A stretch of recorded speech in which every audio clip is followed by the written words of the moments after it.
Good afternoon and welcome. We're going to go ahead and get started. We have a lot of guests that are participating digitally as well, so we want to kind of keep the show on the road. So good afternoon and welcome. This is actually our 664th meeting of the Economic Club of New York. I'm Barbara Van Allen, and President and CEO of the club, and it's an honor to be here, which of course this is a special year, our 115th anniversary. So I'm pleased to say that the Economic Club is today, remains the nation's leading nonpartisan forum for discussions on economic, social, and political issues. And as many of you know, we've had more than 1,000 prominent guest speakers appear before the club over the last century, and we are known for a strong tradition of excellence. A special welcome to members of the ECNY Fellows Class of 2022. We actually have 55 fellows this year, a select group of diverse, rising next-gen business thought leaders. So welcome to you. We also have students joining us virtually from Rutgers University and the Cooney Graduate Center. I'm really honored to welcome our special guest, Paul Cormier, today. He was very kind to come at the behest of Arvind, Krishna, the CEO of IBM, who unfortunately had laryngitis. But I think we're very lucky to have Paul with us. He was named president and CEO of Red Hat in April of 2020. Prior to that, he was the president of products and technology, driving major strategy shifts and expansion of its portfolio of products and services. Paul joined Red Hat in May of 2001 as EVP of Engineering. Since that time, his leadership and experience in enterprise technology helped to pioneer a commercial business model for open source software, moving open source innovation from passionate communities to broad adoption from the data center to the cloud. He's credited with leading efforts to replace Red Hat's freely downloadable and boxed business model for Red Hat Linux in 2002 with an enterprise subscription model that satisfied open source licensing requirements to retain the open source principles of freedom while creating a long-term sustainable business model. Doing so via the introduction of Red Hat Enterprise Linux helped to change the trajectory for open source software into the enterprise and repositioned Red Hat from a consumer-based company with 50 million in annual revenues to the world's largest open source-based software company and an enterprise tech mainstay with more than $3 billion in annual revenue. Under his leadership, Red Hat's product portfolio expanded well beyond its Linux roots to a full modern enterprise IT stack based on open source innovation that really has disrupted the IT industry. In 2012, Red Hat became the industry's first open source software company to achieve more than $1 billion in revenue. In 2019, as many of you probably know, IBM acquired Red Hat for $34 billion, the industry's largest software acquisition to date. He's credited with pioneering the vision for one open hybrid cloud platform that could span traditional on-premises hardware to multiple clouds, helping to deliver the choice, flexibility, agility, and consistency that's required of modern enterprise IT. As part of this vision, he's also been instrumental in forging strategic partnerships with many leading technology companies, enabling technologies to work across hybrid enterprise IT environments and multiple clouds. The format for today will be a conversation, which I'm fortunate to be moderating, but I want to say very quickly that we will reserve some time for questions today as well, so please have your questions ready. As a reminder, this conversation is on the record, and we do have media in the room and online, so without further ado, Paul, let's begin. And I'm going to ask one of my team to give me the go sign when we save 10 minutes, say, for questions from the audience. Paul, again, thank you. My pleasure. For being here. And I'm going to start with a question around the strategic role of technology. So we all know during the pandemic, there's been an acceleration in digital technology across all industries. And I think it's fair to say technology has been central to that. What do you think? How has that strategic role changed as a result of the pandemic, and why? What were the drivers?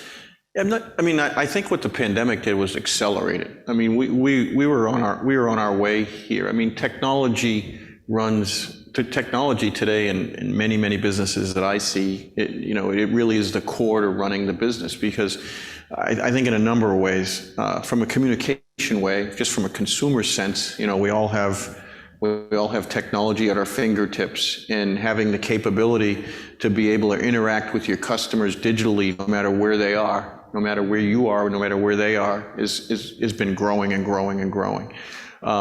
Also, but competition. The competition's great, and just using technology to really accelerate your business, using AI as part of that acceleration to understand more your customers' needs. That's all part of what technology plays today. Technology is the window from your customer base. Whether you're an enterprise software company or consumer-based company, it is the window for your customers into you. And so using it from that perspective, as well as using it to get more efficient, to get customers what they want, what they need more efficiently and faster, is what technology has really played a part in. The CIO is no longer in the back room.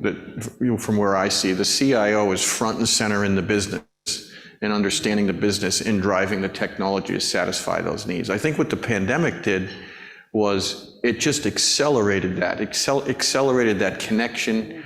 Overnight, we had to have the capability to communicate with each other on a regular basis from different parts. We were very lucky. Red Hat was very lucky as a company, because we grew out of the open source model. The open source model has been an always very diverse, dispersed group of people. There's many engineers in my company, even when we're a small company, that were huge contributors that I'd never met. I had engineers in Europe sometimes that we'd be confused, that we thought instead of an individual, maybe it was an entire computer science department in a university in Eastern Europe or something. Wow. Because we've always communicated that way. So all businesses had to do that, and that was all driven by technology. Mm-hmm. So what are the ways that, I know open source, the whole concept of source code being widely available has been kind of underneath of all this. Why is that? Who started with the whole concept of open source? And you go way back. Unfortunately, I do go way back. Thank you for reminding me of that. But open source has been around for a long time. I worked at a project in the 80s at MIT called Project Athena, that the university was running a big part of their student body on, where a lot of concepts came out of there, open source concepts came out of there, but open source went way back. Linux was started by Linus Torvalds, who was a researcher and an individual. That concept is really where it started to get a lot more hobbyists involved with it. But at the university level, TCP/IP, which was the protocol that's used for all network traffic today, was developed in an open way. And so it's been around since the 60s or 70s, believe it or not, but it extended through the 80s with universities, and then through the 90s and 2000s with hobbyists with Linux. And that's really been really the roots of open source. What open source has done, I think, without sounding arrogant, I think Red Hat had a lot to do with this. Bringing open source to the commercial world is what really drove the innovation. Open source is what drove the innovation to get there. Mm-hmm. And the innovation today in the enterprise software world, especially at the infrastructure, I would say 90 to 100% of the innovation there is via open source software.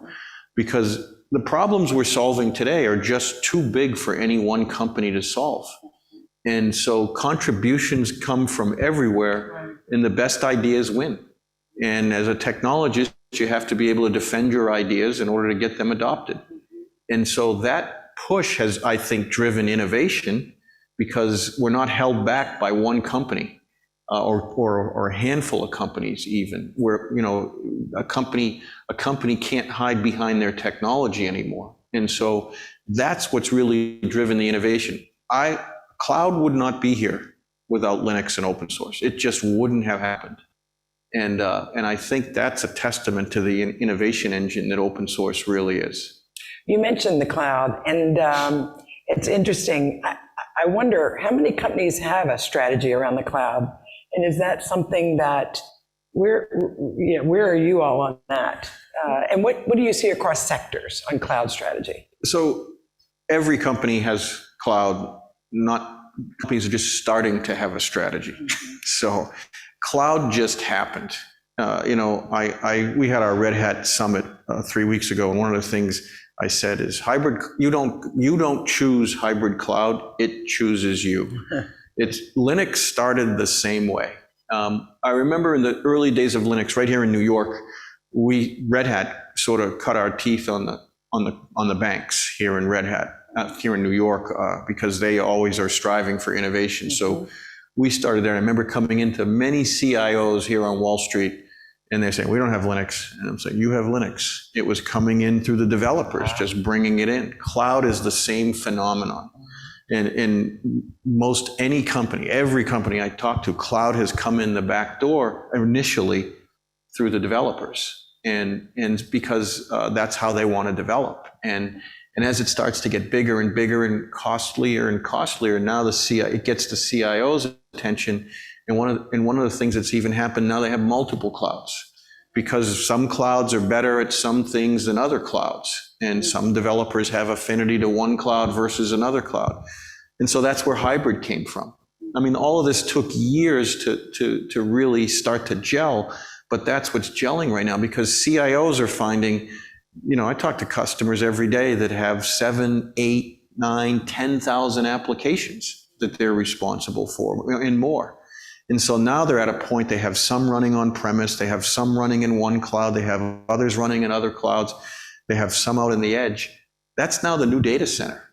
And so on premise, multiple clouds, all the way out to the edge, and by edge and in telecommunications, I mean cell towers, and retail, I mean stores. All of that's now, that is the walls of the data center right now. The CIO is responsible for that right now. If there's a security break-in in one of the 1,000 retail stores of a big retailer, the CIO is responsible for that. And so that's really how it's now coming together. Cloud has sort of happened, and now CIOs, I think more than ever, are saying, now I have to have a strategy. That's why you're hearing so much about hybrid right now. We've been on the hybrid path for 8 or 9 years because we've been deep in Linux. We knew it, we saw it happening, but now CIOs are stepping back and saying, wow, I have all this out here. It really is a hybrid world. And so even though we've all been talking about hybrid for a while, I think now is really, the third inning or so of hybrid. That is really the future, and I don't think anyone would argue with that. So it sounds like you almost need a holistic computing strategy, a level up from cloud. Absolutely. The first part of it is an architecture and is a strategy. Some applications need to run on premise for whatever reasons, security reasons, data reasons, whatever. Other applications might need to run better in one cloud or another, because maybe that cloud provider has a better service that they need. Maybe one cloud provider might be better in AI than in others. And then we're now moving it out to the edge even more. So you really have to have an architecture and a strategy from the CIO and the application level before you start, or where you're going to end up backing up. We're seeing a lot of CIOs that went all in, that 6, 7 years ago, I talked to CIOs, said, I'm moving every application to one cloud in 5 years. Well, it's 6 or 7 years later now, almost 10 years later, and overall the industry is about 25% of the applications are in the cloud. So some have had to back up. Now it's really, you have to really look at it. It's a big engineering problem. Mm-hmm. So thinking about it as a business leader, what kind of challenges and I guess opportunities does technology in this environment, it's a very complex business environment right now, I think we'd all agree, are there for business leaders to think through? vis-a-vis technology? I mean, as I said, technology can really transform your business. The cloud is a phenomenal platform. It can transform your business as well. So I think without going down this path, businesses will be left behind. Mm-hmm. You know, I just look at some of the one of our big customers, Delta Airlines, right? Everything that they do all the way out to ticketing. Think about it. When you go to a kiosk at an airport, or when you get your boarding pass on your phone, that you're at the edge of their cloud right now. I mean, those are the types of things that have made businesses able to transform themselves. The Swiss Railway in Switzerland, you know, they've got part of their system that's running out in the cloud that interacts with customers for ticketing, and the other part where all the credit card numbers are stored because it's sensitive data is on premise, more tightly controlled behind a firewall. That all has to interact with each other. But look at the value they bring to their customer base, whether it's Delta, the Swiss Airlines, the Swiss Railway, or others. Look at the value that they bring to their customers. So it's value, it's efficiency, and it's just, that's what's growing the businesses out there. Are there some common mistakes that you can make as you kind of a business leader say, I'm going to really go hard on technology, and that you see little patterns that you could share? Yeah, I think the common mistakes, as we were alluding to, I think is marching down the path without a solid plan. Because cloud is very, very powerful, but it's also very complex. And so like any engineering problem, you have to look at it with a plan, and you have to come at it with an architecture and from an engineering approach. So I think the common mistakes are not planning properly, and I'm not saying planning in a bureaucratic way. I'm saying planning in a sane, technical, engineering way. What applications do I have? Many CIOs don't even understand what applications they currently have, let alone where's the best place to run it. And so that's what we're seeing now. And I think that's why I was saying, you know, we've been talking about hybrid for a while, but I think I've almost seen hybrid get a reboot over the last couple of years, because I think some of the tech people that work in this space every day saw hybrid, but it was sort of buried for a while. And I think over the last couple of years, as business people and customers started to actually implement, they've realized they're going to do hybrid no matter what, because it's coming to them. And so now you're really seeing that. You're seeing consulting firms spin up from that. Any software company that starts up today, any software company without a cloud strategy is doomed. And it's just the way it is today. Well, switching to remote work and talent, you know, there's a lot of competition for talent. I'm wondering, for businesses that now have to think about these things as they're interacting with their clients or their employees, what's changed in terms of technology, and how has technology played a role? Advantages, disadvantages? Well, I think the technology for remote work had been there. I mean, you know, Zoom and WebEx and, you know, pick one, Blue Jeans. Right? Yes. Yeah, it had been there. As I said, as a company, we were very much into those, because as a company, we had a very dispersed workforce. But having said that, I think, just let me divert a little bit from technology. Even on the human side, pre-pandemic, you know, there was always people in our meetings. Most were maybe in the room and some were remote, but it was a different dynamic. The in the room people worked differently together. The remote people didn't it was tough to get a voice sometime. I think as we all went home, the dynamic of that changed. And, you know, as we all went home, I actually think how we interact using those technologies now actually sharpened. And I think that made us, I'm just speaking for ourselves, I think that made us a better company for the future. Because we always sort of had been on hire the best person no matter where they are, sort of.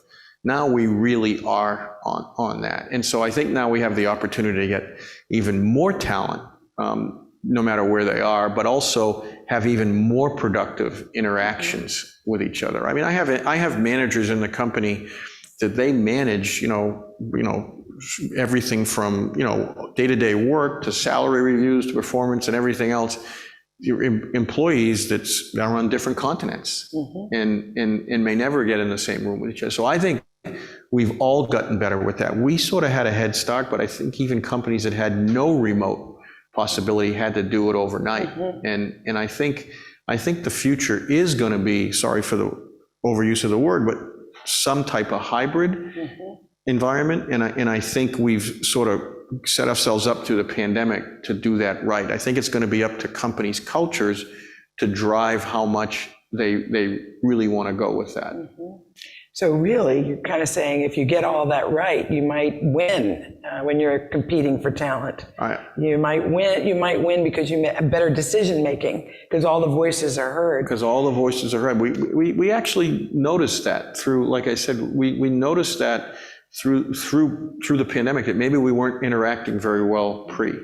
But yeah, we especially for technical talent, there's such a gap between the need and the actuality of technical talent available. And so we have to as a company and as an industry take advantage of wherever they are in order to really fill that need. Just touching on the company and culture, thinking about the acquisition of Red Hat and such a different culture to IBM's. I know in the green room you mentioned they are different. Maybe share some of that. Traditionally, you often hear the thing that dooms a merger is the clashing of cultures. Right. But it sounds like you all figured out how to navigate that. Yeah, I mean, that was figured out even before the check was signed. I mean, we are very much autonomous, and it's for a whole bunch of reasons, right? It's good for everyone. One of the big reasons, I mean, the cultures are just so different. It would have been a clash. Red Hat is we modeled it after the open source community, after the way it works in the open source community. Sort of the best idea wins, no matter where it comes from. We have company-wide mailing lists that anyone can criticize me or an idea or anything else. But if you gotta have a better idea, right? And I have a responsibility to listen a bigger responsibility to listen for the better ideas and let the better ideas bubble up. That's how open source works. That's how the company works. Our people they expect to be involved in big decisions. I mean, obviously some they can't, but they expect to be involved, at least at the end of the day when we make a big decision. I'm expected, we're expected, management's expected to come and be very clear on what the decision is, be very clear on why you've made the decision, and be very clear on how you've made the decision, and be very open for feedback, both good and bad. And so that's how we operate. I mean, IBM was a more traditional company. Having said that, Arvind is really working on changing that. He's made a huge impact on changing that. He's very open. He's very smart. So with open, when you want to come and criticize someone that's very smart, you better have a very, very good ducks answer. In a row. Yeah, your ducks in a row. So, I mean, that's the responsibility on both sides. So that's really what we're all about. What open is driven for us. Okay. So thinking about the future, looking over the horizon, what about the next technologies? What do we see out there? Well, I talked about hybrid. I talked about hybrid as sort of having been here for a little while. We're just in the sweet spot right now, second or third inning. I think that what's new is that's going to be the platform. I mean, as software and technology providers, we're now expected to work across that platform. Our customers are hybrid. I mean, almost to the extent of, I talk to customers every day. I never talk to customers, I haven't in a year or two, that aren't hybrid right now, and in some portion cloud. And so that's just the expectation. So that's the future. Now the future is going to be, now that I talked earlier about the data center now extending all the way out into that hybrid environment. CIOs now have to be able to manage that. So we're going to have to get better at management and security especially across that hybrid environment. I mean, in the old days, the CIO had to worry, security was, they could put a wall around their data centers. The data centers extends out to the cell tower right now. It extends out, the data center extends out to your cell phone. That's the CIO's responsibility. And so everything from management to security, automation is huge right now because, as I said, hybrid comes with a lot of power, but it also comes with a lot of complexity. And so having the ability to automate things like simple changes, think about that. If you have to, trying to update 1 million nodes over the weekend by hand, the chances for doing a human doing something wrong in that from 1 to that millionth is huge. Automation is needed to be able to really affect that. AI is going to play a huge role in the hybrid world because that comes with complexity. So we now have to we're extending the walls of the data center so far out. We have to use AI from everything from being able to identify security vulnerabilities before they even hit, to being able to shut them down with both identification with AI and with automation to actually action to shut it down. So these are the things that you're going to see now built around hybrid is things in automation, security, AI, things like that. Those are really, I think the hybrid platform is here for the next 15 to 20 years to build around and perfect with technology. You say 15 to 20, what about after that? Are we in the quantum then? The tech world doesn't think that. Certainly quantum plays a huge role in this, right? Just quantum is here now. That's not 20 years from now, that's here now. Quantum's going to play a huge role as we get into AI, as data lakes get bigger and there's more analysis to be done. That's where quantum will still sit as part of the cloud. Being able to access that within the cloud will be what's under that hybrid umbrella. Well, I'm going to open it up now. That was super. Let's take some questions. Yes. Sure. Thank you. Great comments, Paul. And where you sit is particularly relevant maybe to this question. Any guidance on how tech companies should deal with the elephant in the room, China? That's a great question. I've actually, well, not lately, but I've spent some time there. That's a difficult one. Unfortunately, from an open source perspective, there's not as much participation you would see from China for as many of engineers that are there. So let me just say it that way. So I look at it from an open source perspective. Comments that open source is what's driving a big part of the innovation. I think it's part of the whole industry. So I almost think you're going to have two worlds for some time. It's just the acceptance of open source. I think we were there with China a few years ago. I worked with many of the firms there. We have operations there. But I think that collaboration, just from a community perspective, has sort of contracted over the last few years, to say. So I think we're going to have multiple silos. Sorry, but that's not. I'd love to have it a little more as it was going in the past, but that's where we are. Maybe things will change. Maybe. Thanks, Paul. My question is, you talked about very encouraging of your open source and hybrid and cloud, but what are some of the challenges that you face when you interact with the regulators, whether it's the financial or the regulators? What are some of the challenges from an open source perspective? Convince the regulators saying that my particular data obviously should be on the cloud.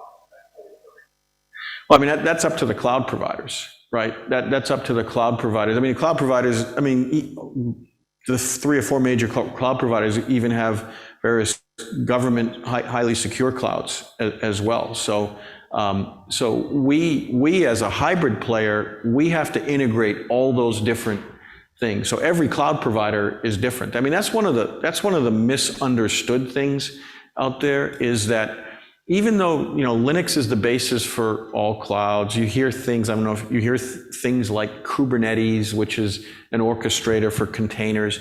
Open source has gotten so popular now that the industry talks about projects that happen in the open source community like they're products. So I talk about projects and products. So I'll use the Linux kernel as an example. The Linux kernel, we all work on the same Linux kernel upstream. That's what we develop on. But then all the Linux providers, we make different decisions. We decide what to package around that, what file systems, what installers, what packages to put around that, what life cycle to put it on, what ecosystem to put, and then at that point we make it a product. Still open, but a product. The same is true for things like Kubernetes and things like that are projects. So because we've now confused projects with products, people think that everything's all the same. I'm going to run my containers on any cloud and it's all just going to work. They're very different. And so what we do, each of the cloud providers makes their own decisions. What we do as a company is we actually level that. So wherever you run your application, it runs all the same across any of the cloud providers, on-premise, etc. So we have to play in whatever regulations however they're implementing the regulations, but we try to mask that to make it more simple for our customers. I don't know if that answers your question, but.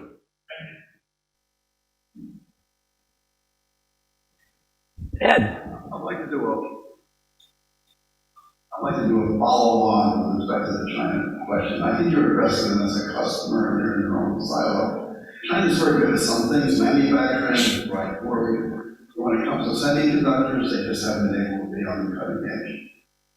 How do you think they will be as competitors with respect to, you're on the cutting edge of your industry? Will they ever get there, or is that just their culture will not permit them to get there? Well, I was talking from a perspective of open source, right? From an open source perspective in my world, in the software world, where a lot of it's driven by open source, it's not really one pool. And from other parts of technology competitors, they're fierce competitors. They're some of the smartest people in the world. And so I think the competition's going to get even more fierce there. I mean, they have all the capability. They have, I've been to Huawei's labs a number of times. It's pretty amazing. It's pretty amazing. They have all the capability. I've sat with many executives from companies like that. Many are educated in the U.S. I sat in China with one of the large companies with CTO his entire staff. CTO had taught for 14 years at an American university, all PhDs. They have the capability. It's going to be fierce competition. I guess related to that, do you think you're going to be able to find the talent to compete against what they've got? Yeah, I mean, we're building talent in a very interesting way. My two biggest development sites are Boston and Brno, Czech Republic, two university towns. We have a huge university connection. Brno has about 5 or 6 technical universities around it that we have we were talking about earlier, we have a huge intern program in. Some of our engineers teach there. Their interns come here. We do the same thing in Boston. We're sitting in the middle of 60 colleges and universities. So we have interns in from junior year on. Some of our engineers teach at Boston University. So that's what we're doing. And the wonderful thing about open source is most of the students today, they know Red Hat before they even go to college, just because they've been out there with it, with open source. So our strategy is to start, even to start in the early stages of universities and to build it that way. I said, I referenced my summit speech, but one of the things I said earlier was the open source software engineers today, many have turned a hobby into a very lucrative career. And so we're trying to help students do that. I think I remember Ginny Rometty telling us at an event that IBM had that approach of locating right in those university towns so they could segue right into their business needs and have them developing. So I think Ken. During the pandemic, Krishna had a number of remote conferences, which I participated in, about the work IBM is doing in CPS and other medical institutions that help in improving vaccinations and housekeeping patients and things of that type. What does IBM learn from that experience? I would, if I tried to answer my way through that, I honestly, I wouldn't do it justice, because I do know IBM's done a lot there, but this will be a testament, as I said earlier, we run the businesses pretty autonomously. So I'm not really, that's a question for Arvind, because I just wouldn't do it justice. I don't know enough about it. Sorry. Here we go. Talked about talent internally at Red Hat. As Red Hat gets more into the commercial space and companies want to adopt, how are you helping to develop talent to actually go use and implement them? Well, you know, one of the things that we did pretty successfully, we're really the only open source company to really make it. I think we're the only open source company that's hit $1 billion in revenue. Pretty sure of that. One of the things we did early on, when we decided to go to the enterprise, at the time, Red Hat was mostly in Raleigh, North Carolina. I was commuting from Boston every week. I decided, when we decided to go to the enterprise about 2 years in, to move all the products to Boston. And one of the things that we did is we combined the open source engineers with commercial engineers that had come from DEC and Wang and DG and other commercial companies. And we put that all together. And I think that was one of the really big things for our success of open source in the commercial world. We do the same thing. We do a lot of that today. A lot of our people, first of all, in commercial software companies, they all dabble in open source today. So those are the type of people that we pick off. Someone might be in a commercial software company working in commercial software, but we know them from the community. That's another thing from us. The community is a great recruiting tool. Engineers from all different companies work together on a regular basis, so we almost know who's really sharp and maybe not so sharp and all that just from those workings, and those are the people that we bring in. Even on the business side, you know, a lot of our business looks like commercial software business. And so how we sell it, in many cases, some cases, how we market it, but even how we transact with it. So a lot of that, we bring in people from different commercial companies today. It's so intertwined today. You know, the hardest part is finding open source developers. All the other pieces we can source out of any of the other software companies. Why are they harder, the developers? Because it's hard. I mean, when you're developing every day, when you're creating what you create under the scrutiny of anyone, you have to be a very strong engineer to be one of the best in the open source world. I would say that open source engineers, for that reason, are some of the best engineers in the industry. Open source development can be a very grueling place. Everything you do every day is under the scrutiny of a lot of people. Wow.